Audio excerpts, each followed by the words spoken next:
Hi guys! Andito tayo ngayon sa bahay ng friends ko. Ayan guys, nagpainit kami ng mantika dahil nga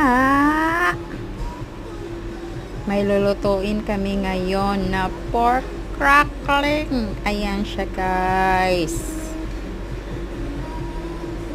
Alam nyo ba, ang sarap ng pork crackling na yan? Homemade lang yan guys, ginawa ng friend ko.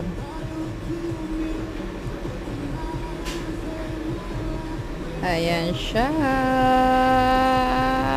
Thank you for watching guys.